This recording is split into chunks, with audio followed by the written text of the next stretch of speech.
A colorful nighttime luau marked the grand opening of the Polynesian Resort Hotel.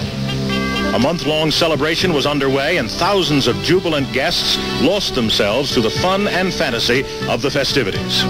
Fort Wilderness, Circle Vision, Flight to the Moon, and the first Disney Professional Golf Championship followed later in 1971. It was the first day after Thanksgiving that same year. 50,000 people stormed the Magic Kingdom. At Christmas time, attendance climbed to almost 70,000 per day. Disney boosted the number of employees up to 10,000. No vacancy signs shot up all over town. Central Florida and Disney were literally basking in the national spotlight. They made a projection that 18,000 rooms were needed. Well, there were, at the time Disney came in, about 4,800 rooms. Well, it was clear to see there was a fortune to be made if somebody would put in that extra 13,000 rooms. So about 100 different people all at once decided they would put the rooms in. And so when all the plans were through and all the permits were obtained and all the construction had started, everyone added this up, and 31,000 rooms were in the process of being built. This construction boom at Disney and in the surrounding areas, of course, brought hordes of workers in. I think something like 16,000 at the peak. And then they needed service industries and they needed homes. So the vast subdivisions opened up in Seminole County, and apartments went up by the thousands, and condominiums came into the area for the first time. But everything was predicated on the greatest maximum activity and the greatest amount of spending. And of course, all the projections were way over the mark. As soon as the gasoline shortage came with the Mideastern crisis of 1973, and suddenly for a time the tourist traffic to the area dwindled away, then there was a just complete turnaround of sentiment, and there was panic.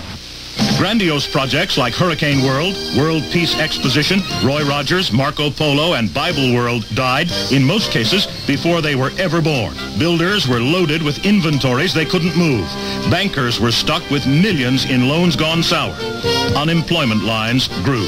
The doom and gloom became very thick in the area, and this was not finally dispelled until 1975, when some of us began to see the positive factors in the area and to broadcast them. In January 1975, the opening of Starjets, the Carousel of Progress, and Space Mountain denoted Disney's faith in the economic resurgence. Ladies and gentlemen, boys and girls, we proudly present Space Mountain. More than 2,000 dignitaries joined in the Tomorrowland celebration. A pageantry of nations with a 2,000-member marching band, thousands of flying doves, 50,000 balloons floating through the sky, and a spectacular daytime fireworks display made it a day to be remembered by one and all.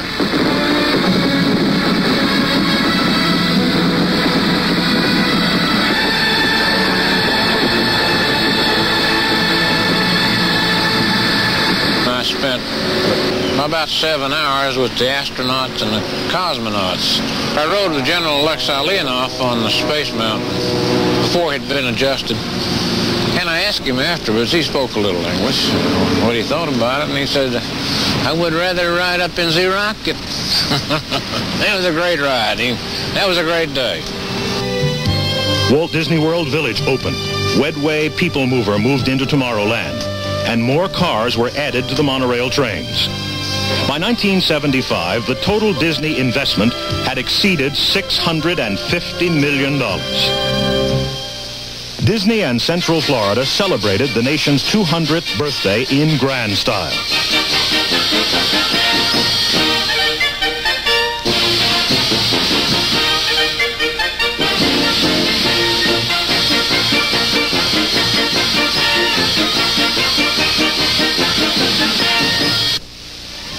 Orlando threw a televised world's largest outdoor party. Central Florida was riding high again. Developers began building again. Newcomers found their place among the now prospering attractions bordering I-4. Governor Reuben Askew appeared personally to dedicate the new solar office building at Walt Disney World. Guest celebrities came down in droves.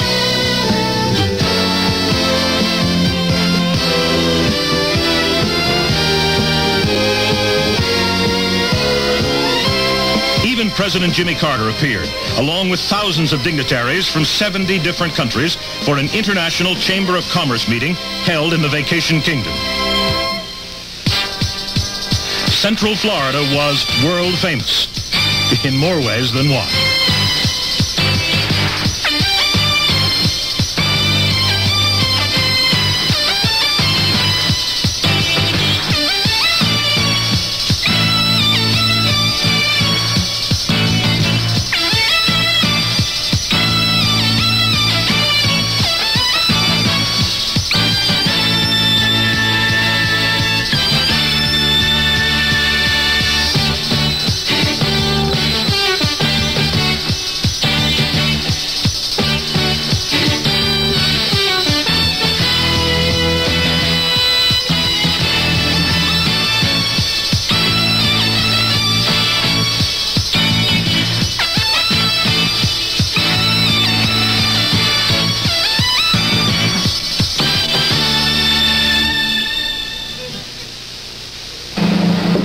I'm very honored and privileged to say happy birthday to Walt Disney World. It's their 10th anniversary, and I feel a part of this wonderful organization because this is my 6th straight year.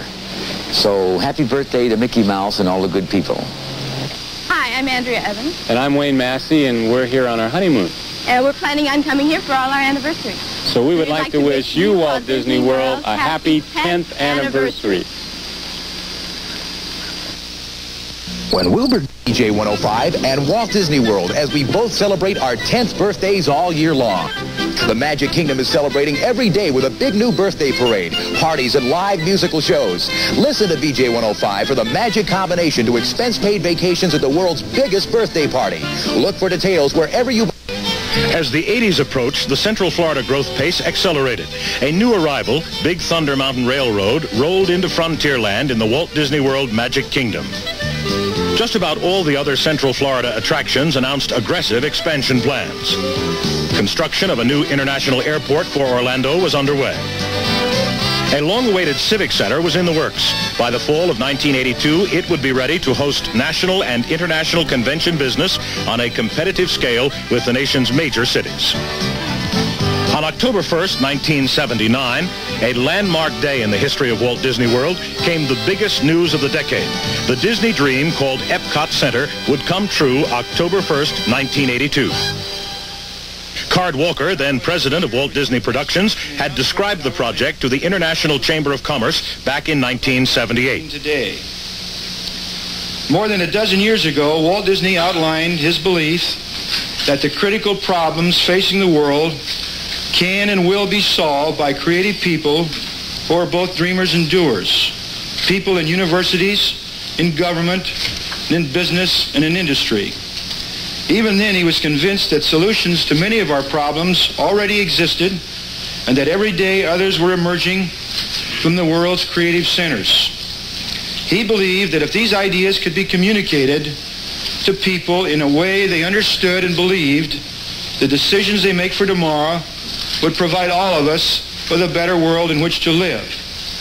Walt Disney dreamed of a showplace for the concepts of tomorrow that would never be completed, but always introducing, testing, and demonstrating new ideas, new materials, and new systems. A center for the communication of new concepts that would always be in the state of becoming, giving voice to an optimistic future and confidence in the ingenuity and imagination of free enterprising men and women. He called his dream EPCOT, Experimental Prototype Community of Tomorrow. At the same time, Governor Reuben Askew spoke of its potential impact on the state, the nation, and the world.